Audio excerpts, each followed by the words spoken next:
successful, they don't like them. But the Patriots have been doing it for so long, so they have built up, I wouldn't say just as many fans as they have haters against them, but they have built up that because they've been successful. I don't know a successful team that people like. Well, maybe Golden State the first year, they were cute, Steph and Clay and them. Then after that, here comes the hate. Right now, here comes the hate. So in New England, based on the franchise, they've been so successful. Now, this is not one of the more talented New England teams that we've seen. So some of the criticism, Tom Brady, I can understand. Even Tom needs some type of motivation, but he wouldn't say based on their road record, their losing road record, that's not a good sign for a New England team. You're not playing good championship football on the road. You can only do it at home. So I believe that some of the criticism is valid in what they're doing. If you look at the number of wide receivers, if you look at Josh Gordon now being off the team and him kind of saving it, Gronk being the lack of receiving threat that Gronk is right now.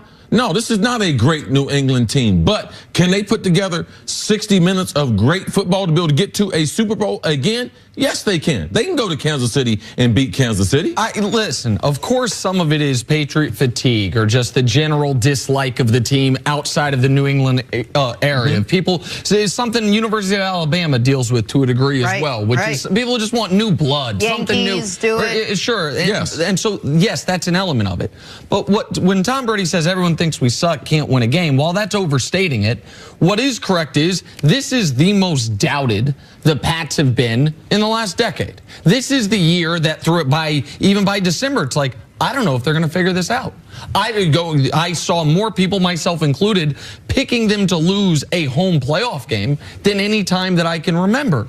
But it wasn't without evidence. This team had the most losses a Patriots team has had in a decade. For the first time in a decade. Not one, not two, not three, but 5 teams in the NFL had a better record than the New England Patriots. The first Belichick team to get blown out 3 times on the road. Like, there were a lot of signs to say, oh, wait, they're not better than the Chargers. Now, the opposition in this game, the Chargers, their roster is stacked from top to bottom. They got 2 former head coaches, their offense and defensive coordinator, Gus Bradley and Ken Whisenhunt. They got a quarterback that's only missing a signature moment in the playoffs to go along with his already Hall of Fame career. So it was a number of things that had happened, and these Chargers come into town. But you can also add to that, Gronk is just a shell of himself. They had no Josh Gordon anymore by the end of the season. I mean, all the receivers, top to bottom, were not playing. Yes, that's all. And that's where, and I got to own it.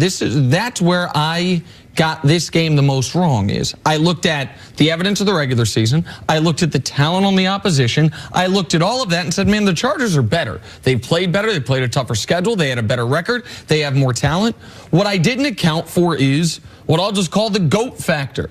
You got the GOAT quarterback and the GOAT coach, and you only need one of those two to be spectacular, to win a home playoff game when you're rested and the other team's coming off another cross-country flight. And Brady statistically was as good as you can be, but I know you thought Belichick won them this game with his game plan, with what they were doing with the running backs, and that's all they needed. And I didn't account for, and I think a lot of people didn't account for, how almost impossible it is to go into that building when they're rested in January, when they've had this time to game plan to prepare, and beat them. And that's why they annihilated the Chargers. And one thing the Chargers really underestimated, they underestimated Bill Belichick.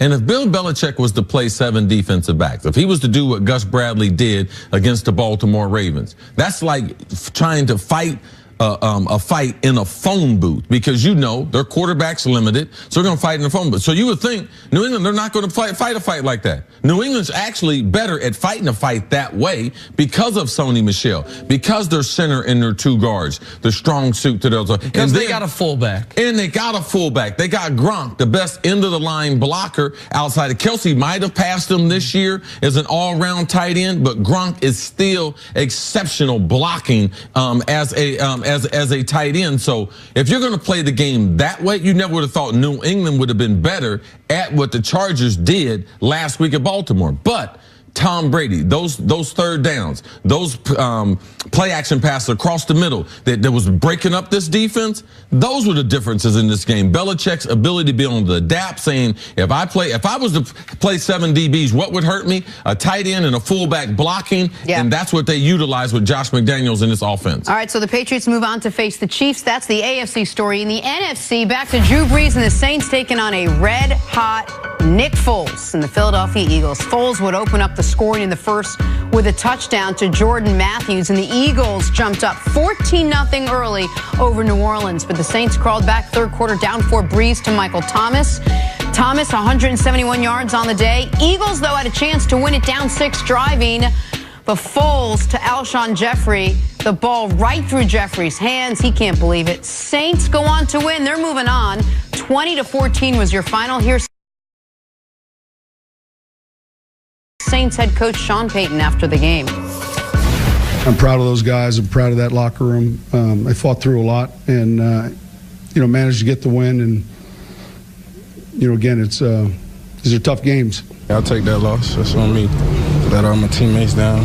City of Philadelphia, that's on me. I'll take that. You win through losses. You win through wins. This is something that, all of us are going to learn from and we'll be better for. I've talked a lot about, my career in the NFL and the ups and downs. You're always learning. And, we learned a lot tonight. And it's tough, but we'll keep moving on.